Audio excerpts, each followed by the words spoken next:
Hey everybody, Joe Misfit Glenn here. I'm here with TJ Boies, another fellow Gromie. All right, guys, welcome. How's it TJ, going? welcome to the show, brother. Right on. Good to be here. Hell yeah. We got a couple people in just already. There's Luke. What's up, Luke? Welcome, brother. How's it We'll going? wait till we get a few more people on, okay, TJ? Right on. Right on. What's up, Senior? How you doing? Right. These are my frequent flyers, man. Brian Smith, what's up, brother? Right on. Yeah, man, I appreciate the shit out of these guys. They're always showing me love, man. It's awesome. All right.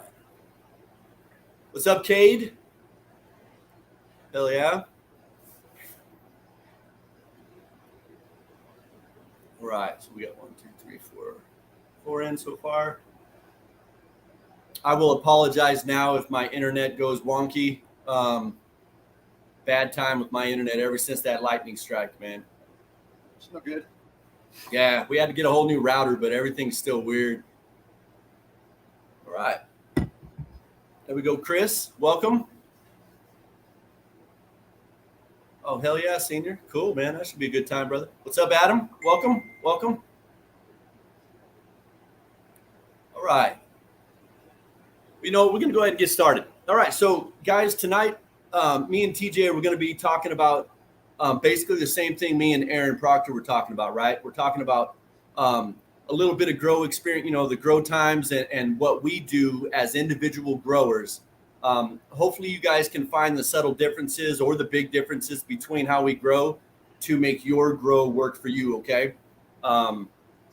That's what the whole point of getting another grower's perspective, because there's a million ways to skin this cat, folks. Okay. We're just trying to get you something that's going to help you be successful right out the gate. All right. So TJ, once again, welcome. And thank you for your service, brother. Right on. All right. So if you could, man, tell me about, if we could start off about where your passion came from for cannabis. How'd you get started in the cannabis growing part? So, as most of us end up doing, I hurt myself pretty good when I was in the military. Yeah. And had back issues. I used to have a 85 CJ7 that I built for rock crawling, and blew the transmission and transfer case out of it, so I had it rebuilt. And while I was in college, I had a little Honda Acura, or a Acura Accord. Anyways, I had a little Acura that was my get around, and I had the transmission and transfer case in the trunk. I picked it up from the rebuild shop, and I just bent over and picked it up, and I felt something pop. And I finished hanging the transmission, took it for a test drive, and couldn't get off the couch for 5 weeks. And so I herniated the disc at L4, L5.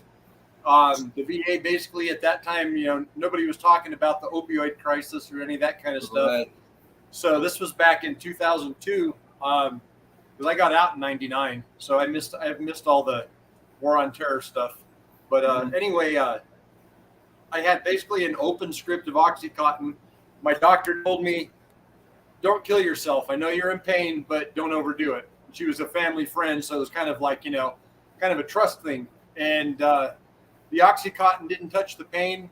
I remember when I was active duty, I had a supervisor that had mentioned something about breaking his back. And while he was out, they didn't do urinalysis on him. So he would send his wife down the street to go buy weed from a local kid. And he said that was the only thing that helped his back. Sure. And so that's how I got started smoking pot. I had never done it before.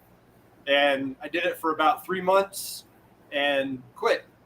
And then about 10 years ago, my sister committed suicide, and I didn't deal with it very well. My family's pretty dysfunctional anyway.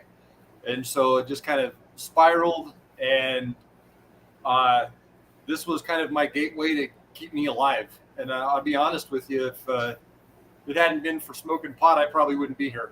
So I had some pretty dark times, and it was always really helpful to kind of fade things and slow things down to help me gain better perspective.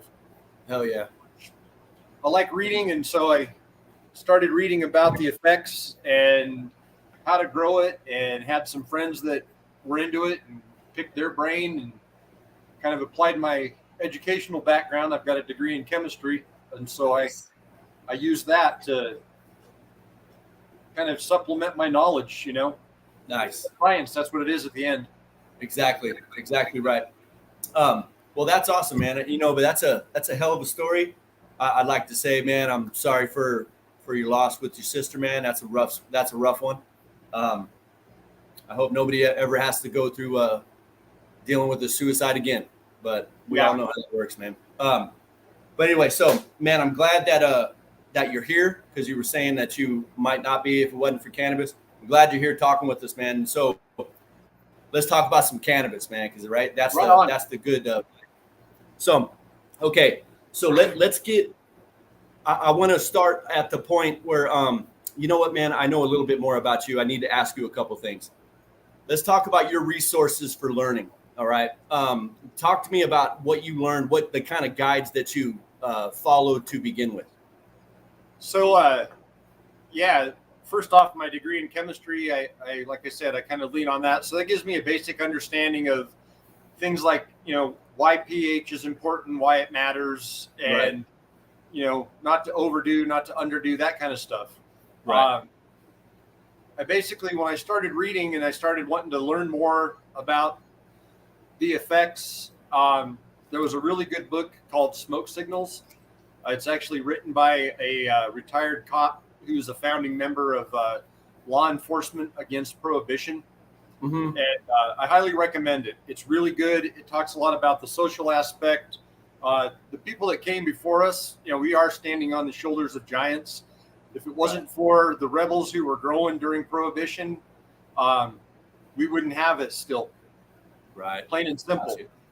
And, the guys out in California that were pushing for Proposition 95 back in the early 90s, that's the very, very beginning of this fight. So, I highly recommend that one as far as that kind of reading. But as far as more information on actually growing, I started with the Grower's Handbook, or the Grower's Bible. Right. And then I had a buddy of mine who he's tried a lot of different methods. He's tried hydro. There you go. That's it right there. Yep. See all the notes?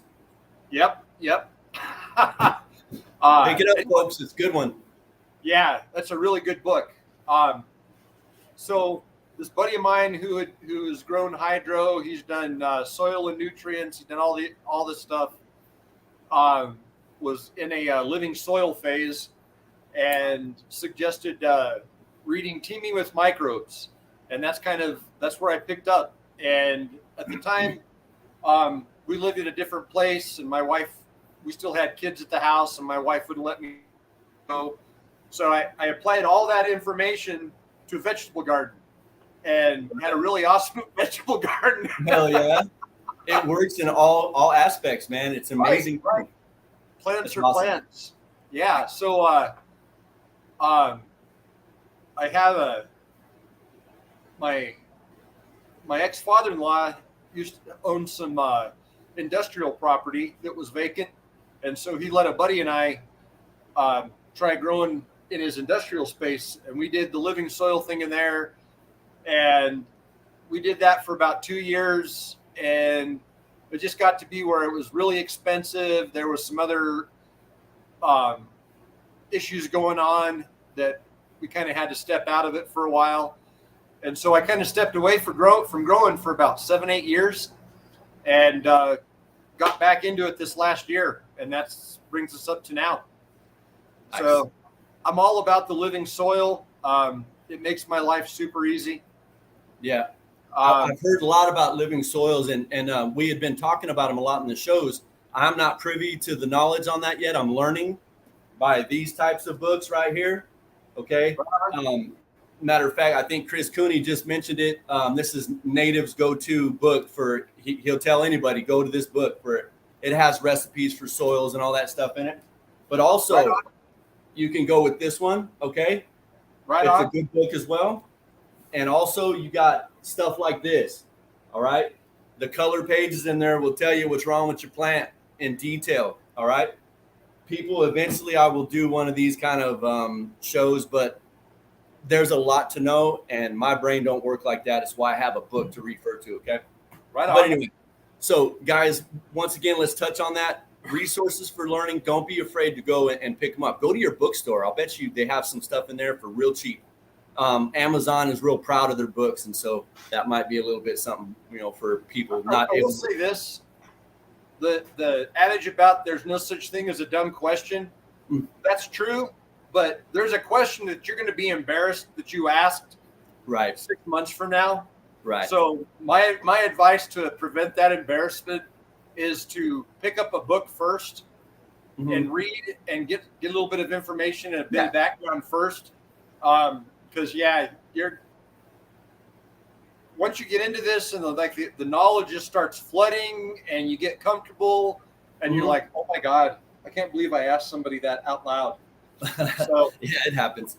Yeah. I get questions asked all the time. And, for me now, even though I can recall that knowledge, right, I will still research it again just to make sure that I'm not giving you any bad information. So even I research my answer to your question. And so it's not really hard. You can Google, you can have some books like this and know where your little places are for whichever particular spot you're looking to ask questions about. You just got to do a little bit of work, put in the work, and it will all come to fruition. I promise you. Yeah. Yep. But hey, evening, Granny. Thank you for showing up. Yes, Senior, knowledge is power, my man. Knowledge is power. And that's what I'm trying to relay. And I know that's what TJ came on here for, just to try to give you guys a little bit of knowledge and a little bit of a path forward. But, get some of those books, y'all, and don't be too high. One of the big things that I learned in the Grower's Bible was that they were talking about Old Ed. He's an old grower, and his belief was this is a sacrament that's to be shared. Like all the knowledge, all of this, nothing's to be hoarded. You share it with your brothers and sisters, and that's how I feel about it. It's for everyone, exactly. and I have run into this a lot in the cannabis community about everybody trying to hold their knowledge. They're like special somehow, some way, whatever. I don't believe in that. No, you still got to do, what you got to do. I can tell you how to do it, but you still got to do it. And so it's all on you, any way you look at it. And so, knowledge is power, and I'm all about giving it to you for sure, man. Yep. If I have it, of course. But okay, now let's get into the business. Okay, I'd like to keep it right around flowering time. Okay. Right on. Maybe give me an idea on, for you personally, how long do you wait before you flower a plant? Is it time? Is it size? Is it looks? What is it? So I'm size limited. I grow in a tent. I've got an AC Infinity 4x4. Last year during Amazon Prime Day, I hooked myself up. I've been working real hard. So yeah, there you go. Oh yeah. So anyway, that's my space. So I'm limited on height, and right now I actually just flipped. I believe my plants are about 3 foot tall in the soil, and so I do 20-gallon smart pots. Lost my mind there for a minute. No worries, man. We all do that. I promise. But anyway, yeah. So I had a Mitch McConnell moment. I am familiar with those, my man. Holy cow, every day. Me too. But anyway, so I grow in 20-gallon smart pots, and I have the soil probably about 2 inches from the top, just below the seam. And part of that is with living soil, the theory is a larger volume gives you a larger environment to keep everything stable. I don't have to worry about pHing my soil or any of that kind of stuff. Everything just kind of does its own thing. So my choice to flower, like I said, is when I start getting close to height restrictions. I've got a pretty good idea that I'm going to get about a foot to 18 inches of stretch. Once everybody's at their full length and building up. And then from there, as far as my nutrient regimen goes, I I go to from aloe water and just a couple other pretty basic things, some compost teas, whatnot. And then I start changing up to coconut water, build a soil, and I have my little schedule here.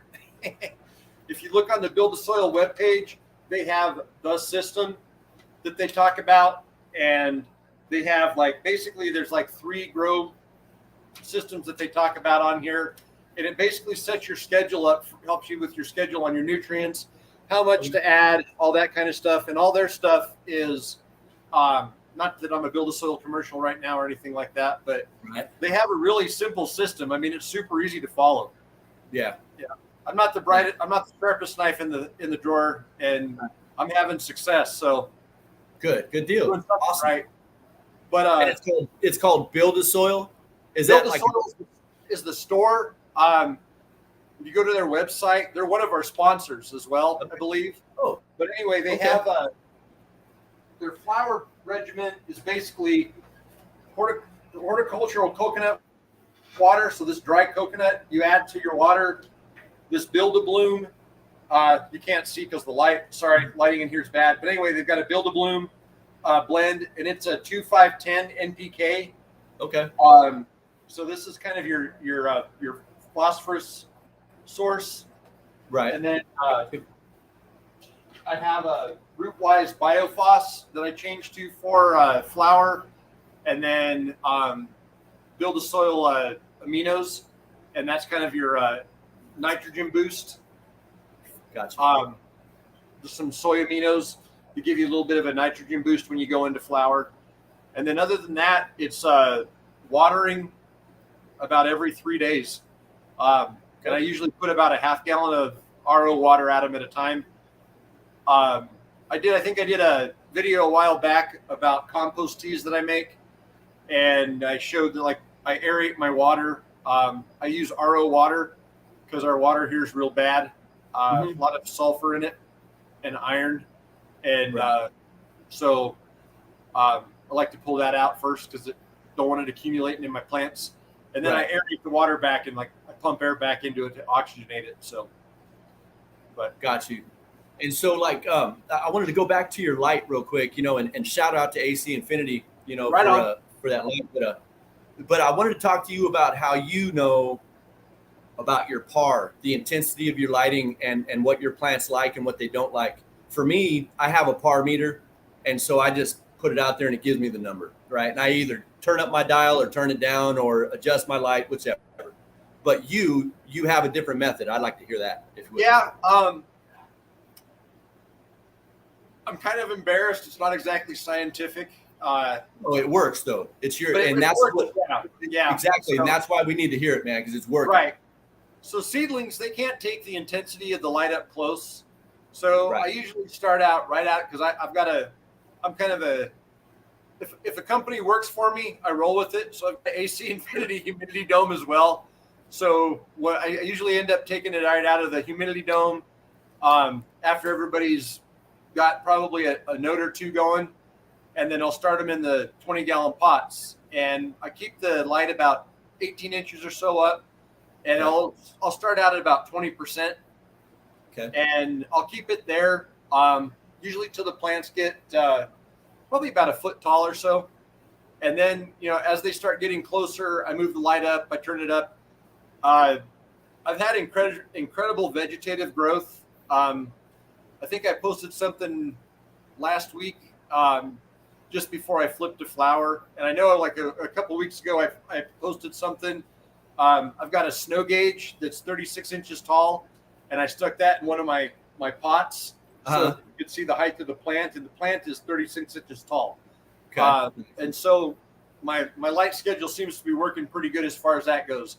So I keep it off the plant about a foot to 18 inches, and then by the end of vegetate, it's all my vegetative growth. It's about 50 to 60% is at power, and then once I flip to flower, I go from seedlings. I'll do the 20 hours on, 4 hours off for a couple weeks to kind of harden them. And then once I get a good growth, about the time I flip up to 30%, then I'll switch to the 18-6, and mostly that is economics. To be completely honest, I'm increasing the wattage of my light. I really don't feel that there's an advantage to doing 20 hours of light and 4 hours off. Right. You've got to give the plants some time to sleep. Right. They got to rest. They have to rest. You know, any horticultural podcast or book or whatever you read, they're going to talk about how they have to have a dark cycle. Yep. It just is what it is. It's nature. Yeah. So anyway, back to as far as like the flower goes, I've got the AC Infinity S44 board light. That's what came with the tent that I got. I have no complaints. I'm on my third cycle this year, and my plants look great. Last cycle, I harvested 5 full mason jars off of 2 plants. Nice. So, good deal. Yeah. And, one thing about the lighting, we were talking earlier today, and I wanted to bring this up to everybody. As far as the peak hours of energy, you can run your tents and grow your plants overnight, where it's cooler outside, and I guess the energy cost isn't so expensive. And I believe you run your stuff overnight, don't you? Yeah. So when I was growing like 8-10 years ago in those industrial spaces, right, we were growing at night, or we were growing in these buildings. Then they didn't have heat, and so we used the lights basically as our heat source at night because it was wintertime. Gotcha. And then we would run. We tried to run like inexpensive electric or propane heat in that building. Uh-huh. And so it kind of just got me in the habit of running my lights at night. And I live up in northwestern Colorado. There isn't an outdoor growing season. I live at 8,200 feet. Right. We had frost a couple days ago. I shut my sprinkling system down. I mean, that's my climate. So running them at night gives me a little extra heat to help keep everybody warm while they're growing. And then during the day, I have the sunlight. I've got a heated shop that my tent is in, so I really don't worry too much about heat. I've got a boiler system that keeps everything nice and warm. So, but anyways, the other thing is you're right. In a lot of places, the power company gives discount rates for higher usage at night.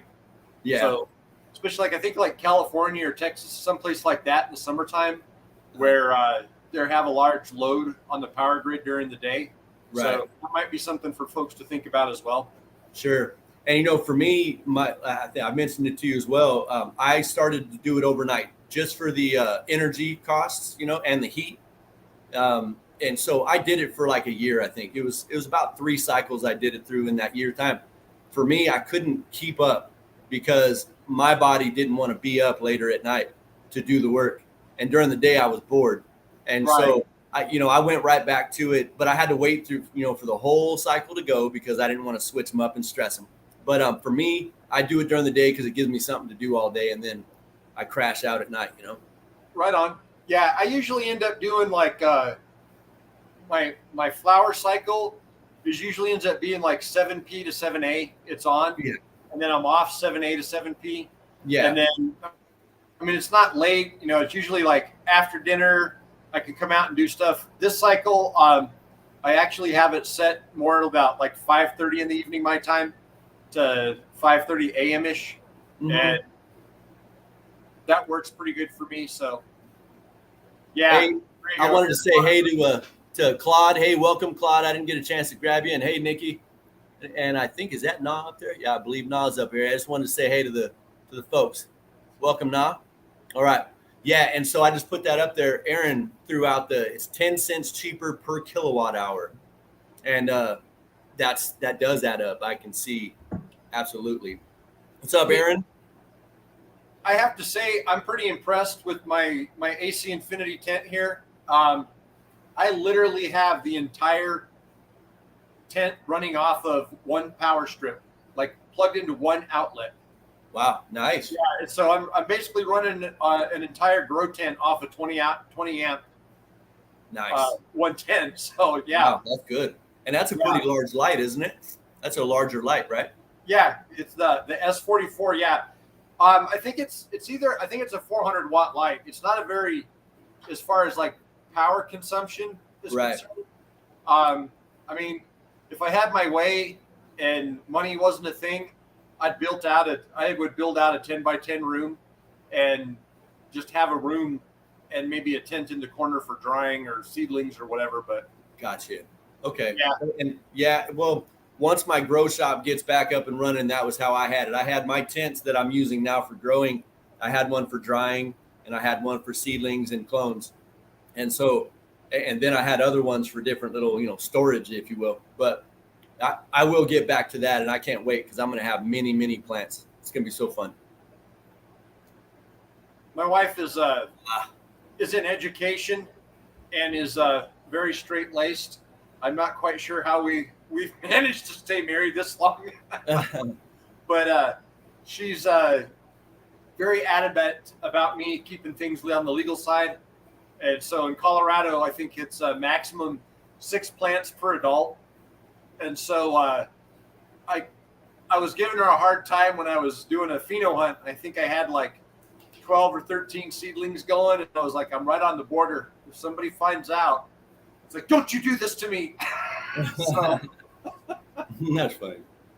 But so okay, let's talk about harvest, man. all right. So we've been growing in flower, I don't know, whatever, 2 months or whatever. They're all beautiful, big bud. What are your telltale signs that you're gonna? Do you check the trichomes with a microscope or anything like that? I do, mostly because I get excited. I really have a hard time waiting. Growing has been good meditation for me because you can't rush nature. I mean, right. Your girls are going to be done when they're done. Yeah. That's Period. it. And if you harvest early, you're only screwing yourself. And so my first cycle back at it this year, I had one photo plant and one auto plant, and neither one of them were particularly impressive. I struggled. I had a bunch of seedlings die, and 2 of them ended up being males, which really pissed me off because those were like the 2 healthiest plants I had going. Of course, yeah. Yeah, but I think I pulled the trigger on those a little bit early. Honestly, what I do is I try and allow the plant to go to senescence. I try and allow the plant to do its natural process of dying. Right. And just quite honestly, again, letting nature do its thing is the kind of the idea here. Yeah. And you're better off. I've had cannabis harvested when it is quote unquote done and you get the milky trichomes and stuff, and then I've had it when the plant is finished, and there's a difference. There is.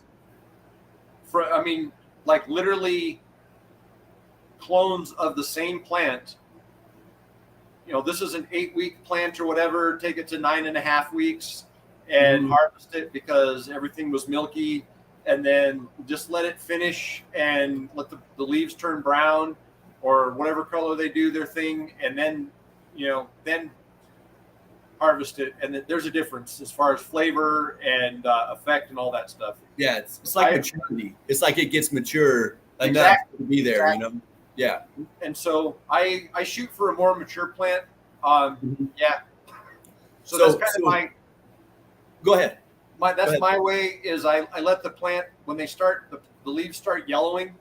I usually kind of let it go a little bit longer, and then as far as actual harvest goes, I cut the plant off at the main stalk, and then hang it, and let it hang like that. So let me back way up there because we need to talk about some grooming. Right. Yeah. So I don't do a lot of defoliating. I try to let them go as long as I can. Not necessarily because I'm lazy, but just let nature do its thing. It's hard, especially when you want to get in there and play, you want to touch things and stuff, Uh-huh. but truly more is less with this. My last cycle, I had some fan leaves. I've never seen this before. I had 12 bladed fan leaves. Yeah. Wow. That were bigger than the palm of my hand. I've got some pictures on my phone I can post later or something, but I had some enormous fan leaves, and I just let them go. And then about 2 weeks before I flip, I'll do a pretty good defoliation. Literally every big leaf that's on there, every fan leaf comes off. And then I'll clean up the branches a few inches because nobody wants larf. So I kind of I cut that back a little bit there and then let it go. And I won't do another major defoliation again until about week 3 or 4 of flower. And one of the things that I also try and keep an eye on is how the flowers are developing. Okay. So shave, basically, guys talk about shaving their legs. So figure out how far up the branch you're willing to sacrifice. Oh, I got you. And then start cleaning that up there. And that's usually where I take my cuts for clones, is about week 3 or 4. Mm-hmm. And then I'll let them go from there. Yeah. And when the leaves start yellowing again, and I'm starting to get close, then I'll start taking off the fan leaves that aren't full of sugar. Yeah. And working my way back as far as that goes, because that kind of helps with the trimming later on. Mm-hmm. And quite honestly, when you're at that point, those fan leaves aren't really doing a lot of photosynthesizing anyway. You're losing off the chlorophyll's dying off. You're losing that, so they're not doing anything other than just holding moisture. And by cutting them off, you're actually helping the plant dry out a little bit quicker. So, yeah, and so I was going to touch on that as well, but I'll go back through just for the folks and talk about a little bit for me when I know my plant is about there. I've said this before, but I'll just touch on it again, y'all. Obviously, your pistils turn red usually, right? They get a little tighter to the bud. Everything starts tightening up. You start having that fade, which you were talking about, the yellow leaves. Sometimes they turn colors if you're lucky, because I love the colors really well. They start to fall. So with me, how you do 2 major defoliations, I'll do maybe 4 to 6, in between. You're 1 in veg, I'd take about 3. And then in flower, I'll start a little bit slowly, and then at the end, I'll do a big one and get rid of every big leaf that has a stem. Right? Yeah. That's basically how I go through it. All the others are going to be sugar leaves and tied up into the bud, and you can trim them off later. But so after that, that's when I get my microscope out and I look closely. That's telling me that, hey, you need to be paying attention because you're going to be getting there. And so I look for the milky, just like what you said, and I try to get maybe 20 to 50% amber. I've noticed the little bit more percentage of amber really gives me the medicine that I require. If I get it right at milky, it's not really what my body's wanting. It's correct. It just isn't. And so for me, that's how I go. And it seems like a lot of people are liking that 20 to 50% amber trichomes. I think that's a lot of what the cannabis industry, at least in Colorado, or a lot of people like in that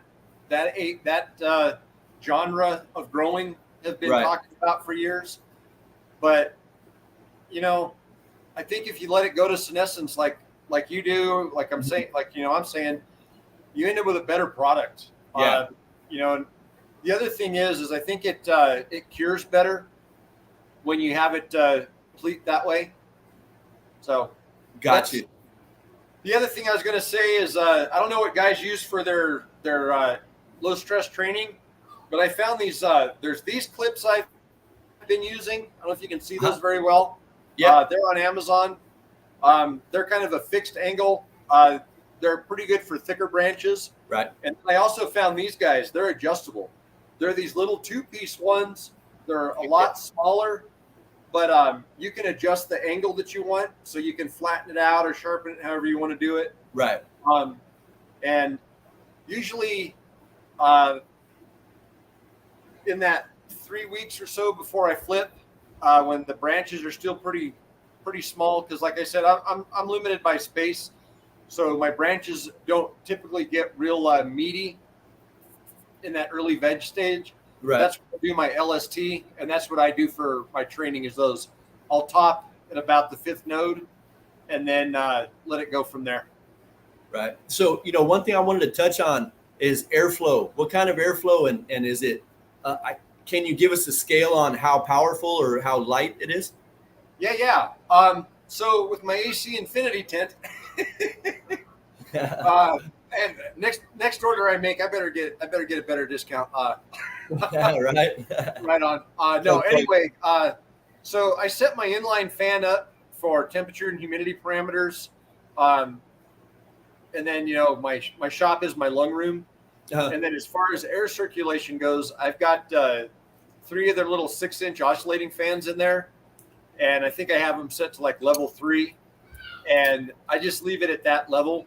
I'm fortunate here; it's really dry. This year's been kind of an exception. We've had some days all the way up in the 60% for humidity. Yeah. So yeah, all the way up there, huh? So I usually have to run a humidifier in the wintertime. Our typical relative humidity is about 10 to 15%. So I definitely have to run a humidifier, and I just keep that going all the time. But yeah, that's my airflow.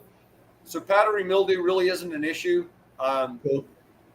Again, knock on wood, I've been lucky as far as bugs go. The only thing I've had any issues with are fungus gnats, and that's a self-created problem. Yeah, I got you there. Those are a big problem, man. Big problem everywhere. Yeah. So, I mean, fungus gnats, if you live in a place with a lot of humidity and you're not running a dehumidifier, I don't know what to tell you. If you are nematodes. What's that? Nematodes. You can buy nematodes, put them in the soil. They'll eat all the eggs of those. After the flies die, everything else is gone. You're clear. Okay.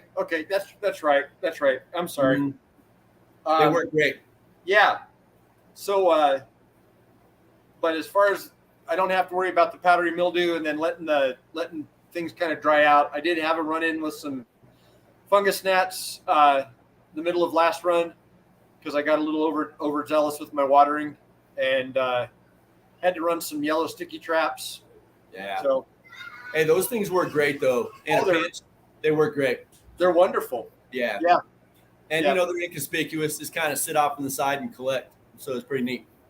But so we touched on the fans and stuff. And so I was talking about my harvest time and what I look for, and I checked the trichomes, and we got about 20 to 50% amber. And I do just like you. I cut the whole plant and hang it. Yep. I like to do the 48 hours of darkness. Some people call it bro science, whatever. But what I still do, I still follow that. And then I wait for 7 to 10 days. My humidity will be about 55%, 70 to 68 degrees, 68 to 70, however you want to say that. And I wait. And she's good. Yeah. So I typically do the 60 degrees, 60% humidity. Nice. Okay. 60. As I'm letting things go, I'll start checking sugar leaves to see if they're getting crunchy. Yeah.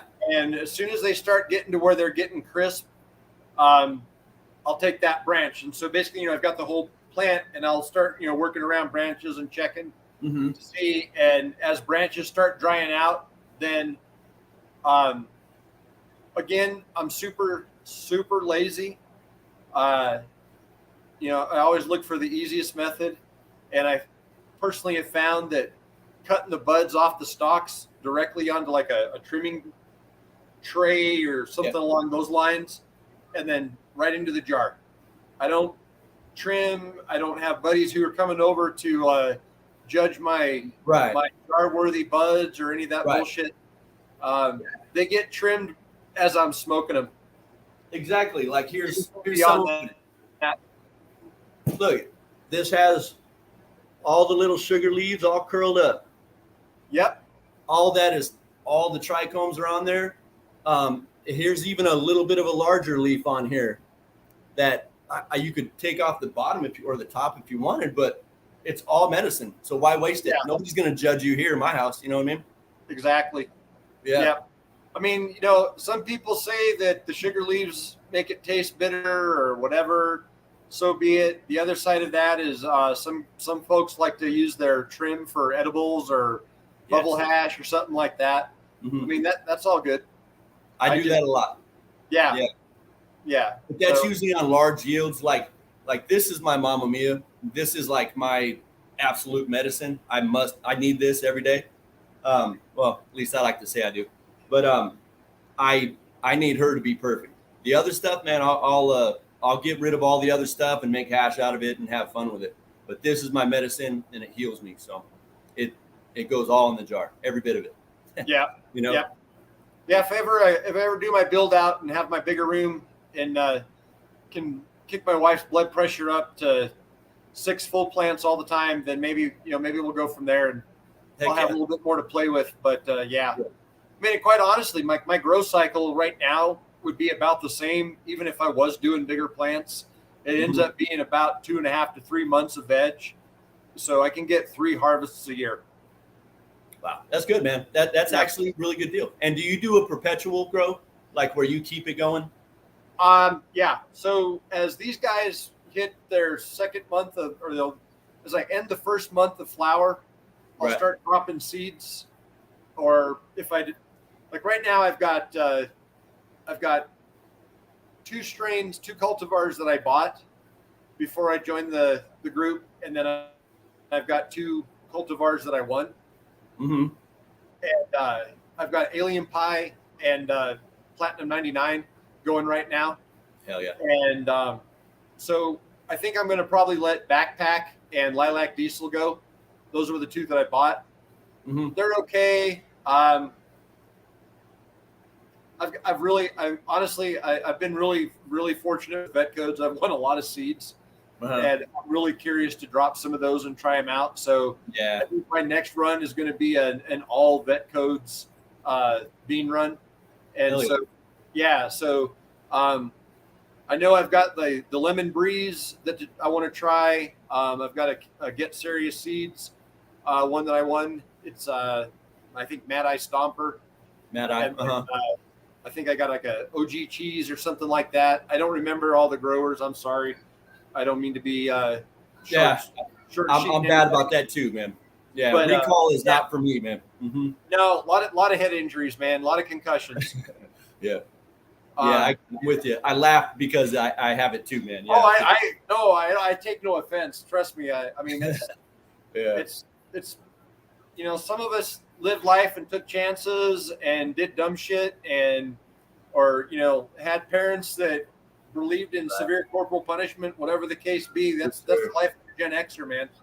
Yeah, but, everybody gets an ass whooping. Everybody. Yep. Yep. One for you, everybody. Yep. But I didn't do anything. That's okay. You doesn't matter. You want to do something, motherfucker, you're getting it. So, yeah. This is for later. Right. I'm banking this when I don't catch you for something. But I've been really lucky. Well, you know what, bro? Thank you for sharing your skill set with us, man. I hope that it gave some other people some ideas. We're not much different, actually. Now that I heard you talking, we're not much different in our grow. And that's kind of cool to hear, You got that living soil, which I'm working on it. I'm going to get my head wrapped around living soil, and I'll be making my own soon, man. Just as a heads up, again, not that I'm getting paid by Build a Soil or anything, but if you look on YouTube, they have a couple of grow series on there, and they basically do things from seed to harvest, seed to cure. And Jeremy is really knowledgeable. Again, if people are looking for resources, I highly recommend that YouTube channel. There's Garden Talk with Mr. Grow It that has a lot of good stuff on there. So yeah, there's a lot of resources out there. Again, educate yourself and pick up some knowledge. And everybody has their own method, and there's like Joe says, there's more than one way to skin this cat. Yeah, absolutely, guys. And so, hey, if you guys have any questions, get after it, huh? But we got Luke.